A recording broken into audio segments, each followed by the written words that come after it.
Mukunda jewellers మొట్టమొదటిసారి factory outlet. Making ఛార్జీలు లేవు. బ్రాంచెస్ కూకట్పల్లి, కొత్తపేట, సోమాజిగూడ మరియు ఖమ్మం. మీ జగనే ముఖ్యమంత్రిగా ఉండుంటే, వైఎస్ఆర్ కాంగ్రెస్ పార్టీ మన పార్టీ అధికారంలో ఉండుంటే, ఈ పార్టీకి విద్యా దీవెన కింద ప్రతి పిల్లాడికి కూడా వాళ్ళు కట్టాల్సిన ఫీజులు ప్రతి త్రైమాసికం 3 నెలలకు ఒకసారి వాళ్ళకు సంబంధించిన ఫీజులు మళ్ళీ 3 నెలల లోపల 3 నెలలు అయిపోయిన వెంటనే ప్రతి త్రైమాసికం వచ్చే ఫీజులు విద్యా దీవెన కింద వాళ్ళ ఖాతాల్లోకి పడుండేటివి.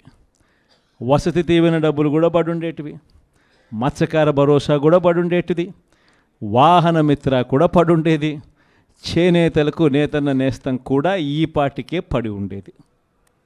ఇది మన 5 ఏళ్ల చరిత్ర చూస్తే ప్రతి సంవత్సరం మనం ఈ ఆగస్టు నెలాఖరు లోపల ఇవన్నీ కూడా రొటీన్గా సాదాసీదాగా మామూలుగా ఎవరు చుట్టూ తిరగాల్సిన అవసరం లేకుండా మామూలుగా జరుగుతూ పోయేటివి.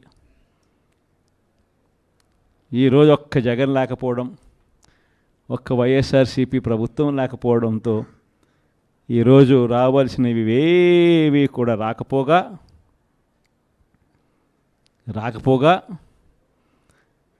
ఇంటికే వచ్చి తలుపు తట్టి చిక్కటి చిరునవ్వుతో ఇచ్చే పరిస్థితులు కూడా పోయింది. బియ్యం అయితేనేమి, పెన్షన్లు అయితేనేమి, అయితేనేమి వీళ్ళంతా కూడా ఇప్పుడు జన్మభూమి కమిటీల చుట్టూ లేకపోతే తెలుగుదేశం పార్టీ నాయకుల చుట్టూ వాళ్ళ ఇళ్ళ చుట్టూ తిరగాల్సిన పరిస్థితి మళ్ళా కనిపిస్తూ ఉంది. ఇచ్చిన ప్రతి మాట కూడా మోసం చంద్రబాబు నాయుడు చేస్తూ ఉన్నది అనేది తేట తెల్లంగా తెలిసిపోయే విధంగా తన పాలన సాగుతూ ఉంది. ప్రతి అడుగులోనూ మోసమే కనిపిస్తూ ఉంది.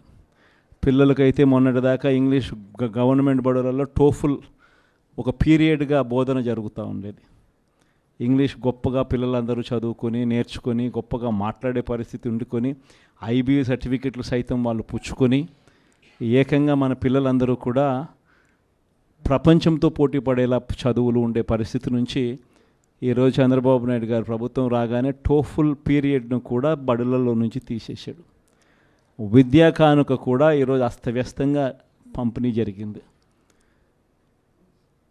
ఇంగ్లీష్ మీడియం కూడా ఎగిరిపోయే పరిస్థితులు, ఇక ట్యాబులు కూడా ఇస్తారన్న నమ్మకం కూడా లేని పరిస్థితులు.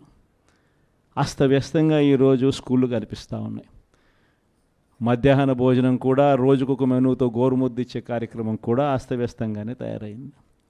ఆరోగ్యశ్రీకి సంబంధించి ఇప్పటికే 1600 కోట్ల రూపాయలు బకాయిలు, జనవరి నుంచి బకాయిలు. మామూలుగా జనవరిలో ఏదైనా బిల్స్ జనరేట్ అయితే ఫిబ్రవరిలో బిల్స్ ప్రాసెస్ చేసి మార్చిలో మామూలుగా బిల్స్ ఇచ్చేస్తాం. అంతకన్నా ఎప్పుడు డిలే ఎప్పుడు ఉండదు. కానీ మార్చిలో కోడ్ వచ్చింది. కోడ్ వచ్చిన వెంటనే బిల్స్ అన్నీ పూర్తిగా ఇవ్వడం మానేసినారు. పూర్తిగా అప్పటి నుంచి ఇప్పటిదాకా రూపాయి ఇచ్చిన పాపాన పోల. ప్రతిదీ కూడా వ్యవసాయం అయితేనేమి, హెల్త్ అయితేనేమి, ఎడ్యుకేషన్ అయితేనేమి, గవర్నెన్స్ అయితేనేమి, డెలివరీ అయితేనేమి, ఇంటికే వచ్చి డెలివరీ అయితేనేమి అన్నీ కూడా అస్తవ్యస్తంగా కనిపిస్తూ ఉన్నాయి. లా అండ్ ఆర్డర్ అయితే పూర్తిగా రెడ్ బుక్ పాలన జరిగిపోతూ ఉంది. అసలు లా అండ్ ఆర్డర్ ఉందా లేదా అనేది కూడా నమ్మకం కూడా ఎవరికి కలగడంలా. ఇష్టం వచ్చినట్టుగా ఎవరికి గ్రామంలో కక్షలు ఎవరికి ఉన్నా కూడా వాళ్ళ కక్షలు తీర్చుకునే దానికోసం వీళ్ళు చంద్రబాబు నాయుడు గారి ప్రభుత్వం సపోర్ట్ చేస్తూ ఉండడం ఇవే జరుగుతూ ఉన్నాయి. ఇంతటి దారుణంగా ప్రభుత్వంలో పరిపాలన సాగుతూ ఉంది. కాబట్టి ఈ 5 ఏళ్ళు నేను ఒకటే మీ అందరికీ కూడా చెప్తా ఉన్నా. ఈ 5 ఏళ్ళు నేను కష్టాలు ఉండవు అని చెప్పను, కష్టాలు ఉంటాయి. మనల్ని విపరీతంగా వాళ్ళు హెరాస్మెంట్ కూడా చేస్తారు, అది కూడా నేను చెప్తా ఉన్నా, ఉంటాయి, కాదని నేను అనడంలా. ఇన్ఫ్యాక్ట్ నా పరిస్థితి మీ అందరికీ కూడా తెలిసే ఉంటుంది.